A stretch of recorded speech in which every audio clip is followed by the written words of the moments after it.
आज की इस वीडियो में हम बात करने वाले हैं एक बहुत ही बेहतरीन हाउस प्लान जिसका लेआउट प्लान आपके सामने है। और इस प्लान की डिजाइनिंग हमने मैक्सिमम वास्तु के हिसाब से की हुई है। तो चलिए सबसे पहले हम देख लेते हैं अपने प्लॉट का लेआउट। ये आपके सामने है इस प्लॉट का लेआउट। इसका साइज है 25 बाई 30। 25 इसका फ्रंट है और इसकी जो लंबाई है वो पूरी 30 फुट है, यानी 25 बाई 30 का ये प्लॉट है जिसको हमने कवर किया है। और इसको हमने डिज़ाइन किया है मैक्सिमम वास्तु के हिसाब से। तो चलिए फटाफट से हम थोड़ी-सी डिटेल और देख लेते हैं यहाँ पे। तो यहाँ पे जो है 25 बाई 30 का जो स्क्वायर फीट एरिया बनेगा वो 750 होगा। और उसको अगर हम गज में देखें तो आप 84 या फिर 85 आप इसको मान सकते हैं। उसके बाद जो है हम इस वीडियो में आपको क्या-क्या दिखाने वाले हैं वो नॉर्मली हम 2D प्लान आपको दिखाते हैं, plus 3D interior plan sizes के साथ, प्लस कंप्लीट इंटीरियर आपको इसमें देखने को मिलती है। प्लस इसकी ओवरऑल जो है कॉस्टिंग कितनी होगी कंस्ट्रक्शन की, वो भी हम आपको एक फ्लोर का जो भी हम दिखाते हैं आपको उसका हम कॉस्टिंग आपको बता देते हैं। तो चलिए हम देख लेते हैं एक बार कि इस ग्राउंड फ्लोर में जो हमने डिज़ाइन किया हुआ है क्या क्या चीज़ें हमें मिल रही है यहाँ पे। तो यहाँ पे आपको जो है ड्राइंग रूम आपको सेपरेट मिलेगा, उसको आप गेस्ट रूम भी बोल सकते हैं। प्लस आपका जो है डाइनिंग स्पेस भी होगा यहाँ पे सेपरेट। दो बेडरूम आपको मिलने वाले हैं यहाँ पे, एक अटैच और एक कॉमन बाथरूम मिलेगा। प्लस एक किचन आपको मिलता है बड़ा सा। यहाँ पे स्टेयर्स एरिया आपको मिल जाता है, प्लस आपको यहाँ पे वॉशिंग एरिया भी मिलता है। तो इतनी सारी चीज़ें इसमें मिलने वाली हैं 25 बाई 30 के इस प्लॉट में। ये हमारा 3D प्लान है उसी प्लान का जिसके बारे में हम अभी आपसे डिस्कस कर रहे थे, जिसका साइज है 25 बाई 30। और इसको हमने डिज़ाइन किया है मैक्सिमम वास्तु के हिसाब से। तो चलिए फटाफट से हम इसका कंप्लीट 3D इंटीरियर प्लान देख लेते हैं, वो भी साइजेस के साथ। कहाँ पे हमने क्या क्या मटेरियल यूज़ किया हुआ है, प्लस और भी छोटी छोटी डिटेलिंग हम आपको बताते हुए चलेंगे। तो सबसे पहले हम बात करेंगे हम इसके एंट्रेंस से। ये हमारी एंट्रेंस है इस घर की मेन एंट्रेंस, जिसकी चौड़ाई हमने रखी है 4 फुट की। 4 फुट का एक सिंगल पल्ले वाला डोर आ जाएगा जो कि लेफ्ट साइड में खुलेगा। और इसको हमने एंट्रेंस को जो है सेंटर में बनाया हुआ है, प्रॉपर सेंटर में। उसके बाद जैसे ही हम एंटर करते हैं तो ये हमारा ड्राइंग रूम एरिया आता है। ड्राइंग रूम एरिया काफ़ी बड़ा है। यहाँ पे एक बार हम देख सकते हैं इसका जो है सोफा सीटिंग हमने कुछ इस तरीके से किया हुआ है। यहाँ पे जो है 2 सीटर सोफा आएगा। इस साइड आपका साइड टेबल नहीं आने वाला, और यहाँ पे जो है आपका ये आपका साइड टेबल आएगा। प्लस यहाँ पे जो है 3 सीटर सोफा आता है। तो अब हम बात करते हैं कि इस ड्राइंग रूम में अगर हमें मंदिर रखना हो तो हम कहाँ रखेंगे। तो यहाँ पे जो है ड्राइंग रूम में मंदिर रखने के लिए जो है सोफे की सीटिंग थोड़ी सी आपको चेंज करनी होगी। नॉर्मली जो ये सोफा है 3 सीटर सोफा वो उठ के चला जाएगा इधर विंडो वाली वॉल पे। और ये जो है आपका 2 सीटर सोफा जो है आपका इधर शिफ्ट हो जाएगा। और ये इधर कोने में आपको स्पेस मिलेगी जो कि नॉर्थ ईस्ट कॉर्नर होगा। और यहाँ पे कोने में जो है आप मंदिर रख सकते हैं।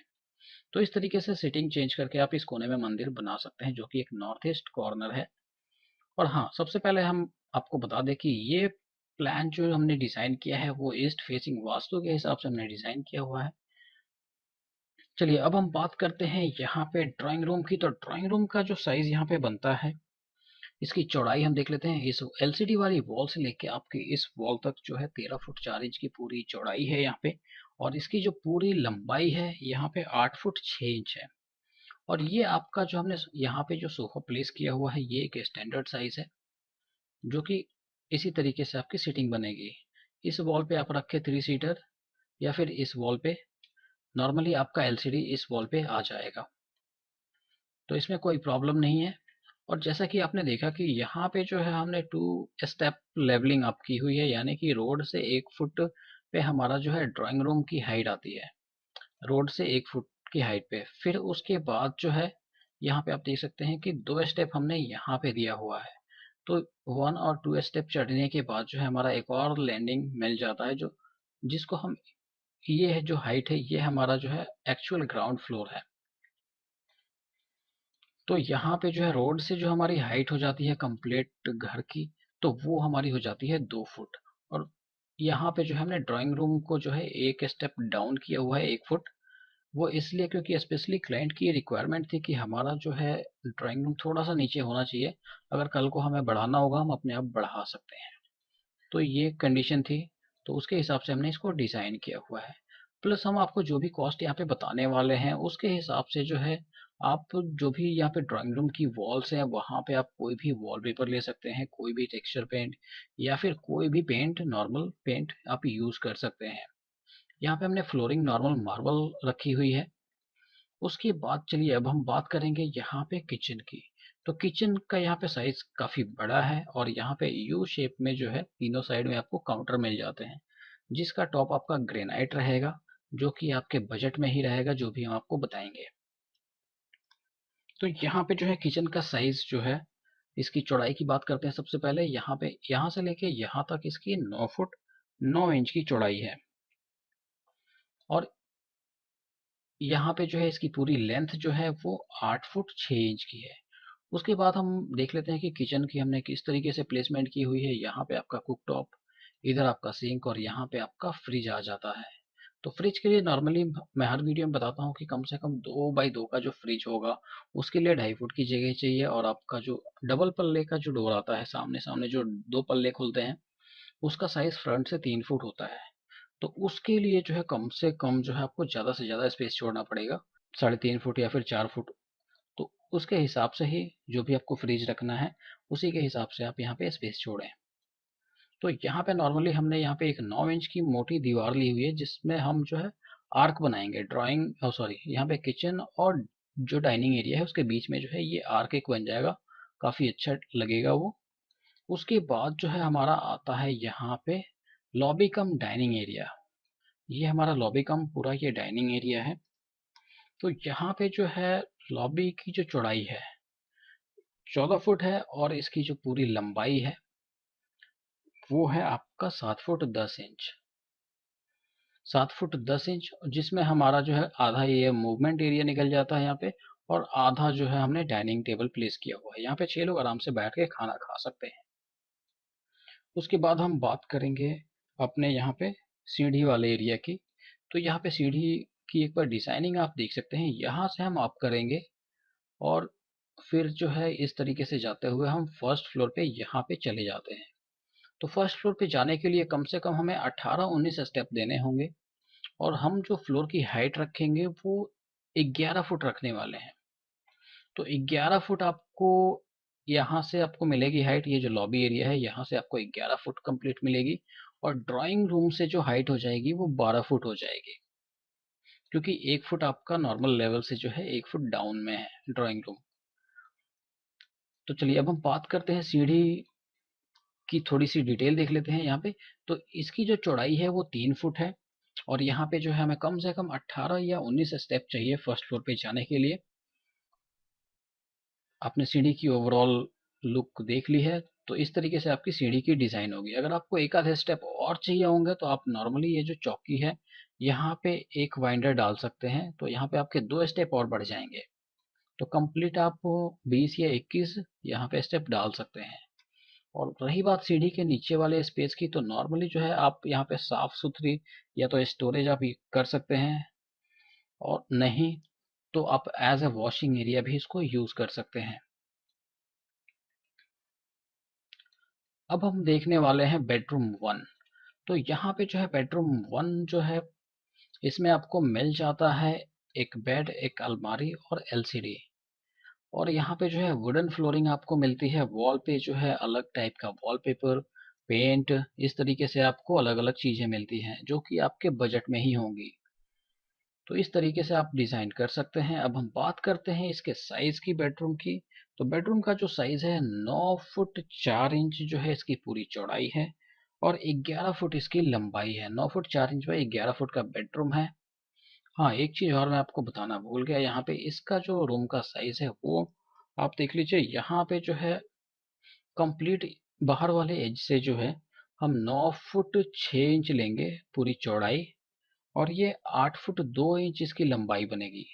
यहाँ पे 8 फुट 2 इंच इसलिए बन रही है क्योंकि यहाँ पे 9 इंच की दीवार नहीं है। यहाँ पे आपकी 4.5 इंच की दीवार है और यहाँ पे आपकी 9 इंच की दीवार है। इस वजह से यहाँ पे 7 फुट 10 इंच की पूरी लेंथ मिल रही है, और यहाँ पे जो है 8 फुट 2 इंच की मिल रही है। तो इस बात का आप जरूर ध्यान रखें। अब हम देख लेते हैं बेडरूम 2। तो बेडरूम 2 में भी आपको सेम चीजें मिल रही है। वुडन फ्लोरिंग, वॉल पे वॉलपेपर, किसी वॉल पे जो है अलग टाइप का पेंट मिल रहा है। तो इस तरीके से आप भी अपने घर की डिजाइनिंग कर सकते हैं, कलर कर सकते हैं। प्लस अब हम बात करते हैं इसके साइजेस की। तो साइजेस जो है आपका नॉर्मली सेम रहेगा। यहाँ पे 9 फुट 4 इंच इसकी भी चौड़ाई है और लंबाई जो है आपका 11 फुट ही रहेगा। उसके बाद आता है हमारा टॉयलेट एरिया। तो यहाँ पे एक टॉयलेट आपको कॉमन मिल रहा है और एक आपको अटैच मिल रहा है। तो अब डिपेंड करता है कि आप किस रूम से इस टॉयलेट को अटैच करना चाहते हैं। फिलहाल हमने जो है इस बेडरूम 2 से अटैच किया हुआ है इस टॉयलेट को, पीछे वाले को, जिसका चौड़ाई है यहाँ पे 4 फुट की चौड़ाई है और 5 फुट 7 इंच इसकी पूरी लंबाई है। पीछे से आपको वेंटिलेशन विंडो मिल जाती है। यहाँ पे नॉर्मली हमने लो हाइट जो है वॉल रख के जो है आपको यहाँ पे विंडो की प्लेसमेंट दिखाई हुई है। तो इसलिए आप इसको जो है as a window ventilation purpose के लिए आप यूज कर सकते हैं। चलिए अब हम दूसरे टॉयलेट की बात करें। तो यहाँ पे जो है हमारा ये दूसरा टॉयलेट है, ये कॉमन पर्पस के लिए है। तो यहाँ पे वॉश बेसिन WC सीट आप कोई सा भी लगा सकते हैं, वॉल माउंटेड या फिर फ्लोर माउंटेड। तो इस तरीके से आपकी डिजाइनिंग हो सकती है टॉयलेट की। और यहाँ पे जो है इसकी चौड़ाई 4 फुट ही रहेगी और लंबाई इसकी जो है 5 फुट रहेगी। तो ये हो गया ओवरऑल आपका डिजाइनिंग कंप्लीट साइजेस के साथ। अब हम थोड़ी सी और डिटेलिंग यहाँ पे देख लेते हैं कि यहाँ पे जो है आउटर वॉल की जो थिकनेस है वो हमने रखी है 9 इंच और इंटरनल वॉल की जो थिकनेस है वो 4.5 इंच है। सिर्फ ये जो किचन के आगे वाली वॉल है वो एक अंदर में जो आ रही है ये 9 इंच की है, क्योंकि यहाँ पे हमने आर्क डिजाइन किया हुआ है इसलिए हमने इसको 9 इंच रखा है। उसके बाद हम बात करते हैं यहाँ पे डोर के साइजेस की। तो डोर की नॉर्मली चौड़ाई जो है यहाँ पे एंट्रेंस डोर की चौड़ाई 4 फुट है। उसके बाद जो है ये वाली जो डोर है सेकेंड, जो हमारी लॉबी और ड्राइंग रूम के बीच में है, इसको भी हमने 4 रखा हुआ है। नॉर्मल आप इस तरीके से इसको ट्रीट कर सकते हैं कि यहाँ पे भी एक छोटा सा आर्क दे सकते हैं। डोर ना देके आप नॉर्मली इसको ओपन रखें तो ज़्यादा अच्छा रहेगा। उसके बाद हमारा आता है यहाँ पे टॉयलेट का डोर और बेडरूम का डोर। तो बेडरूम का जो डोर होगा वो 3 फुट 4 इंच या फिर 3 फुट 6 इंच चौड़ा रहेगा। ये दो साइजेस मैंने आपको बताया। प्लस टॉयलेट के भी आपको दो साइजेस मैं बता देता हूँ। टॉयलेट का जो डोर की चौड़ाई है वो 2 फुट 3 इंच और 2 फुट 6 इंच, ये दो साइजेस हैं इसकी चौड़ाई रखने के। बाकी हाइट आप देख लीजिए, यहाँ पे जो है आपका ड्राइंग रूम का जो ये जो सामने वाला डोर है इसकी हाइट आप 8 फुट या फिर 9 फुट तक रख सकते हैं। उसी के हाइट में ये जो विंडो की जो लेंटल लेवल है वो आपको मैच करनी होगी सामने वाली विंडो की। और सिल आपका जो है नॉर्मली 3 फुट पे रख सकते हैं। अगर आप 3 फुट पे नहीं रखना तो आप नॉर्मली 3.5 या 4 फुट पे भी इसको रख सकते हैं, क्योंकि हाइट आपको मेंटेन करनी पड़ेगी। जैसे कि आपने डोर की हाइट बढ़ाई तो आपकी विंडो की हाइट ऑब्वियस सी बात है वो बढ़ेगी। तो आपको सिल थोड़ा सा आप कम कर सकते हैं, सॉरी सिल कम नहीं, आप ज़्यादा कर सकते हैं। जैसे नॉर्मली हमारा जो सिल होता है 3 फुट पे होता है, तो आप इसको 4 फुट पे कर सकते हैं। क्योंकि किचन की तो ऑलरेडी 4 फुट पे होगी, यहाँ पे भी आप 4 फुट पे रख सकते हैं। तो ये हो गया विंडो का डिटेल। अब हम बात करेंगे इसकी कॉस्टिंग की। तो इसको एक फ्लोर जो है बनाने में कितना कॉस्टिंग आएगा वो भी एक बार देख लीजिए। यहाँ पे जो है आपको कम से कम 12 से 15 लाख इसकी कॉस्टिंग आने वाली है, जिसमें आप जो भी मैंने बताया कि आप कहीं भी वॉलपेपर यूज़ कर सकते हैं, कहीं भी आप टेक्सचर पेंट यूज़ कर सकते हैं, फ्लोरिंग आप डिफरेंट तरीके के यूज़ कर सकते हैं, 2 या 3 जो भी आपको लेना है। प्लस यहाँ पे नॉर्मली जो हम ग्रेनाइट आपका जो है टॉप दिखाते हैं वो सारी चीज़ें। बस इसमें जो इंक्लूड नहीं होंगी वो होगा आपका लूज फर्नीचर। जो भी हमारे लूज फर्नीचर्स हैं, bed, sofa, LCD unit, dining table, kitchen में हम जो ग्रेनाइट आपको दिखा रहे हैं आप नॉर्मली ग्रेनाइट काउंटर यूज़ कर सकते हैं। प्लस यहाँ पे जो एक्सेसरीज है वो है आपका फ्रिज, जो कि इस प्राइस रेंज में इंक्लूड नहीं रहेगा। आपका कुक टॉप इंक्लूड रहेगा और सिंक इंक्लूड रहेगा, वो भी एक एवरेज रेट तक का। बाकी सारी चीज़ें जो है आपको इसमें फिनिशिंग तक हर चीज़ आपको यहाँ पे मिलने वाली है इस कॉस्ट में। तो उम्मीद करता हूँ इस वीडियो से काफ़ी लोगों की हेल्प होने वाली है, इसलिए इस वीडियो को ज़्यादा से ज़्यादा शेयर करें जिससे दूसरों की भी हेल्प हो सके।